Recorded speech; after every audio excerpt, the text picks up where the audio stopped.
Stormtroopers are a bit of a laughingstock among Star Wars fans. They're known, however erroneously, for their poor aim, their perceived lack of combat skill, and above all, their armor. The distinctive white armor of the Imperial Stormtrooper is an instantly recognizable symbol of Star Wars and of the Galactic Empire in particular. Many fans, however, have questioned the purpose of this armor, which, as can clearly be seen in the movies and more recently The Mandalorian, fails to protect its wearers in most situations. But just how weak was Stormtrooper armor? Was it truly useless? In this video, we're going to be answering those questions.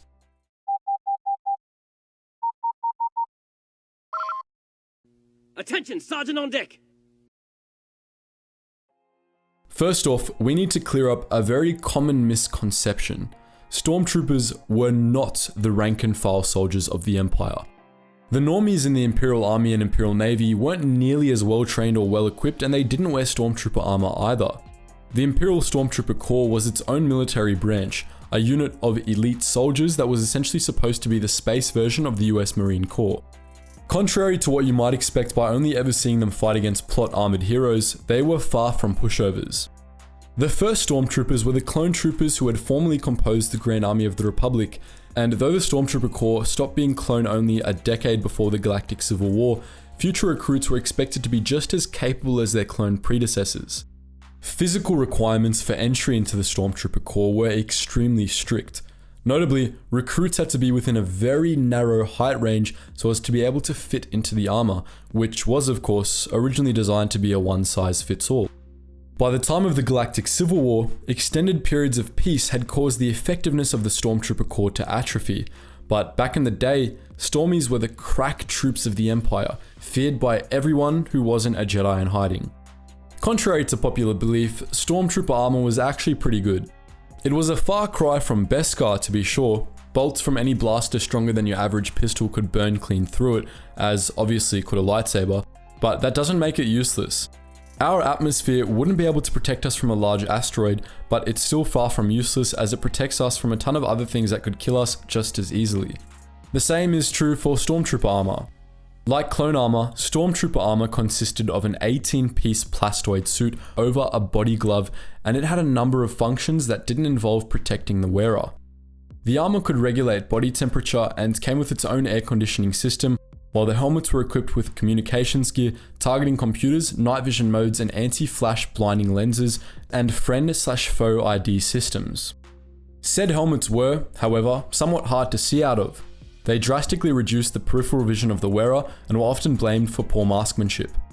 Stormtrooper armor was actually quite protective, it just wasn't perfect.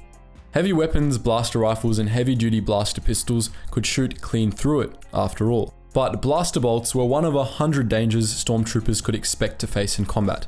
When they charged onto the battlefield, they also had to worry about shrapnel, heat, and concussive force from explosions, fumes, environmental dangers, and much, much more. By and large, Stormtrooper armor made all of these things non-factors. Stormtrooper armor could completely deflect shrapnel, projectiles, flames, corrosives, vibroblades, and bullets without even getting scratched up. Energy bolts from your average blaster pistol or from glancing blaster hits would be completely absorbed by the armor as well, unlike with clone armor. Stronger blaster bolts could pierce Stormtrooper armor, but the armor was usually able to soak up a lot of the energy from these blasts, something that saved the lives of thousands of Stormtroopers over the course of the Galactic Civil War. Even when blaster bolts pierced Stormtrooper armor, that armor could still make a serious difference by greatly lessening the amount of energy that made it through. Even the body glove provided some measure of protection against secondary dangers. It kept Stormtroopers safe from extreme temperatures, toxic substances that kill via skin contact, and even deadly amounts of radiation. It cushioned Stormtroopers against impacts, and if a Stormtrooper was wounded, the body glove could act as a compression sleeve to stem bleeding. The body glove was also vacuum-proof and capable of dissipating stun blasts. We should also mention that Stormtrooper helmets were a lot tougher than the rest of the armor, and also a lot tougher than clone helmets could be. Stormtrooper helmets had 4 layers of armor, which only high-powered blaster rifles were capable of breaching. This is why our protagonists never seemed to aim for the head, for the record. They had a better chance of killing Stormtroopers by aiming for the chest. The purpose of Stormtrooper armor was ultimately not to protect the wearer against blaster bolts, but rather to eliminate secondary dangers. Stormtroopers wouldn't even have needed to think about any of the dangers we've just discussed. They would be free to focus entirely on the enemy without needing to care about their surroundings. This, in theory, would allow them to avoid getting shot, and it would also allow them to demolish their enemies quicker. Stormtrooper armor still wasn't the best, and those of you who've just watched The Mandalorian might be wondering why the Empire wasn't giving its crack soldiers Beskar suits instead. There are two reasons for this. The first, of course, is that it would cost more than a fleet of Death Stars, but the second is a bit more interesting. It would have decreased maneuverability. Stormtrooper armor was incredibly lightweight, which meant it didn't really decrease maneuverability in combat at all. Armor made of Beskar would have been heavier and much more restrictive.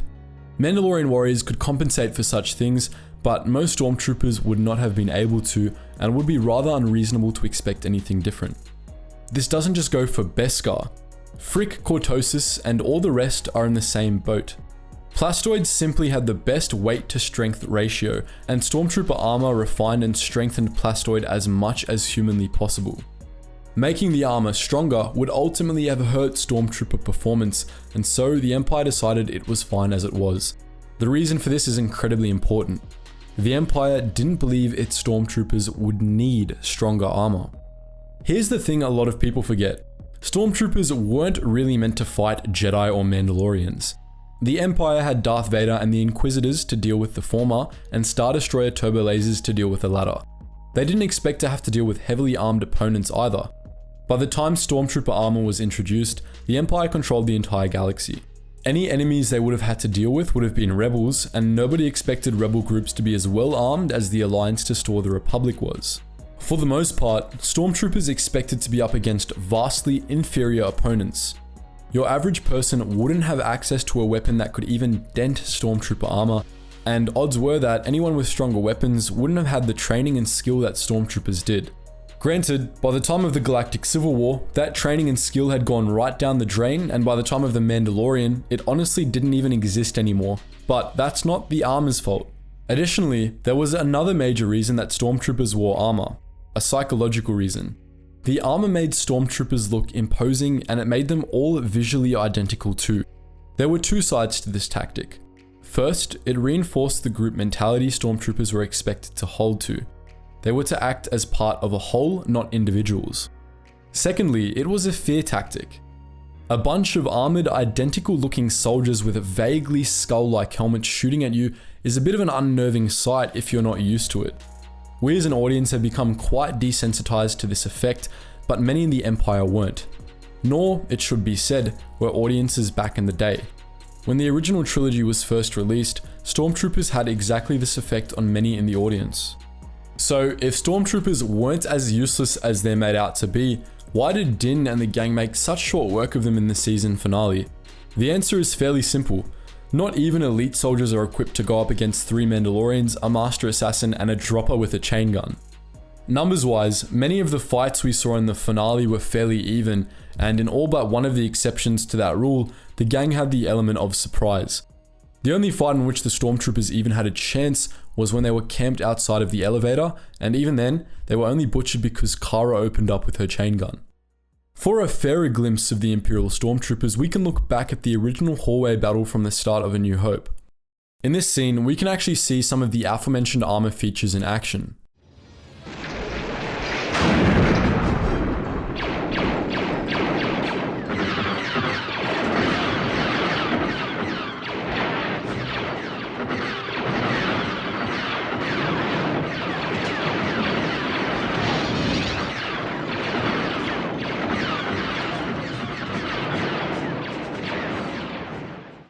Compare the behavior of those rebel troops to the Stormtroopers. The rebels were flinching away from blasts and the opening explosion, having a hell of a time trying to aim through the smoke and getting mowed down left and right. The Stormtroopers, on the other hand, showed no hesitation whatsoever. Their helmets helped them find the targets through the fog and insulated them from the bright flashes. They didn't flinch away from the glancing bolts because they had no need to.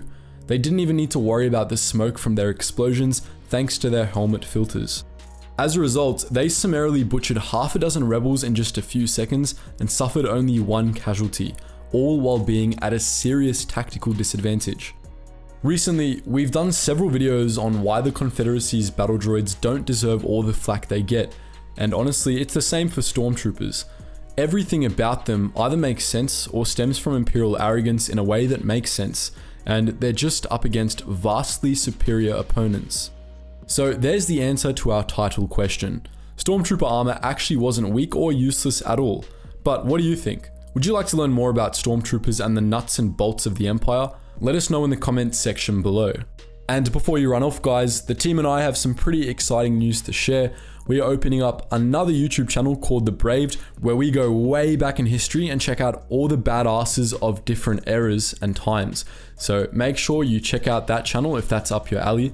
And if you're more of a musical type person, check out our Relax Jack music channel, where we use the music from that channel in our videos here. And if you just want to join the wider Geetsly's community, join us on our main Geetsly's Discord, where you can chat to myself and other Star Wars fans, and our Geetsly's gaming network. Anyways guys, as always, thank you so much for watching, and I hope to see you in the next video.